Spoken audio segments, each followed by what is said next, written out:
வணக்கங்க. நான் பெங்களூர்லேருந்து கண்ணன் பேசுகிறேன். இப்போ ஒரு ஜாதகத்துக்கு என்ன நடக்குது? அவர் ஏன் ஜாதகம் பார்க்க வந்திருக்கார்?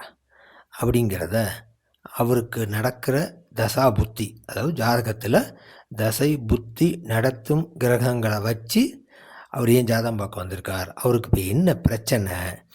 அப்படிங்கிறத அவர்கிட்ட கேட்காம நம்மளா சொல்கிறது.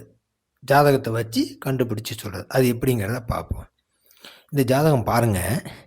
இது லக்னம் மகரம், மகர லக்னம்.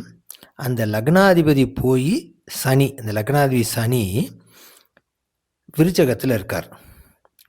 விருச்சகத்துக்கு அதிபதியான செவ்வாய் போய் மகரத்தில் சனியோட வீட்டில் இருக்கார்.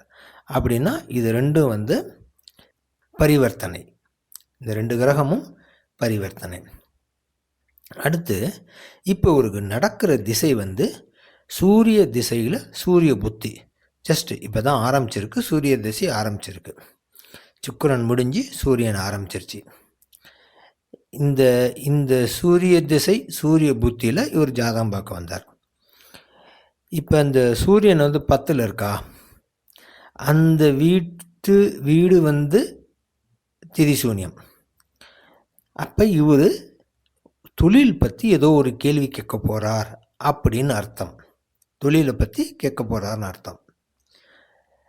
அடுத்து இந்த சூரியன் பாருங்கள், லக்னத்துக்கு அஷ்டமாதிபதி, லக்னத்துக்கு 8ஆம் வீட்டு அதிபதி 10ல் உட்காந்துருக்கார். 8னாலே ஒரு பிரச்சனைன்னு அர்த்தம். இவர் சூரியன் 10ல் போய் உட்காந்துருக்கறனால அப்போ இவருக்கு சொந்த தொழிலில் ஏதோ ஒரு பிரச்சனை இருக்குது அப்படின்னு அர்த்தம். அடுத்து இந்த 10ஆம் இடத்துக்கு 10ஆம் இடம் அப்படிங்கிறது துலாம் வீடு. இந்த துலாம் வீட்டுக்கு பாதகம் சிம்மம், அந்த அதிபதி தான் சூரியன். அப்போ 10ஆம் வீட்டுக்கு பாதகாதிபதி, லக்னத்துக்கு அஷ்டமாதிபதி 10ல் உட்காந்து திசை ஆரம்பிச்சிருக்காரு. அப்போ இவர் என்ன கேட்பாருன்னா, இவர் கேட்குறது ஒரே கேள்வியாக தான் இருக்கும். தொழில் சம்பந்தமாக ஒரு கேள்வி கேட்பார். அதில் ஒரு பிரச்சனையில் இருக்கணும்.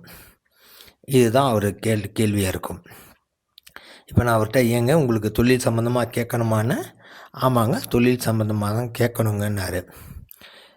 இதுக்கு முன்னாடி நடந்த திசையை பார்த்தீங்கன்னா சுக்கிரனும் அங்கே தான் இருக்கார். ஆனால் சுக்கிரன் திதிசூனிய அதிபதிங்கிறதுனால இவர் தொழில் செஞ்சுருக்க மாட்டார் அப்படின்னு நினச்சேன். இருந்தாலும் அவர்கிட்ட ஏங்க நீங்கள் புதுசாக ஆரம்பிக்க போகிறீங்களா, இல்லை ஏற்கனவே செஞ்சுக்கிட்டு இருக்கீங்களான்னு. இல்லைங்க நான் புதுசாக தாங்க ஆரம்பிக்க போகிறேன் அப்படின்னாரு. ஒரு தொழில் பற்றி கேட்கணும், புதுசாக ஆரம்பிக்க போகிறீங்க, என்னங்க கேள்வின்னு. அப்புறம் தான் அவர் கேட்குறாரு, புதுசாக தொழில் ஆரம்பிக்கலாமா அப்படின்னு கேட்டார். புதுசாக தொழில் ஆரம்பிக்கலாமா அப்படின்னு கேட்டோன்னே நான் அவர்கிட்ட கேட்டது, ஏங்க நீங்கள் பார்ட்னர்ஷிப் போட்டு தொழில் ஆரம்பிக்க போகிறீங்களா, பார்ட்னர்ஷிப் போட்டு தொழில் ஆரம்பிக்க போகிறீங்களா அப்படின்னு. அதுக்கு ஆமாங்க, நானும் என்னோடய ஃப்ரெண்டு ஒருத்தரும் சேர்ந்து பண்ணலான்னு யோசிச்சுக்கிட்டு இருக்கோம் அப்படின்னு சொன்னார். பாருங்கள், இந்த சூரியன் பாதகாதிபதி, 10ஆம் இடத்துக்கு பாதகாதிபதி, லக்னத்துக்கு அஷ்டமாதிபதி. இவர் அமர்ந்த சாரம் பாருங்கள், குருவோட சாரம். குரு 12ஆம் அதிபதி. 12னா விரயமும் உண்டு, முதலீடும் உண்டு. அதாவது முதலீடும் போடுவாங்க, அதில் விரயமும் ஆகும்.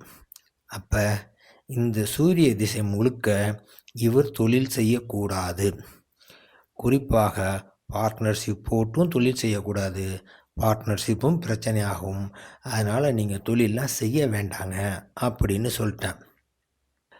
முதலீடுன்னு போட்டிங்கன்னா அது உங்களுக்கு விரயமாகும். பார்ட்னரு சேர்ந்திங்கன்னா பிரிகிற மாதிரி ஆகிடும், மன வருத்தங்கள் வந்துடும்.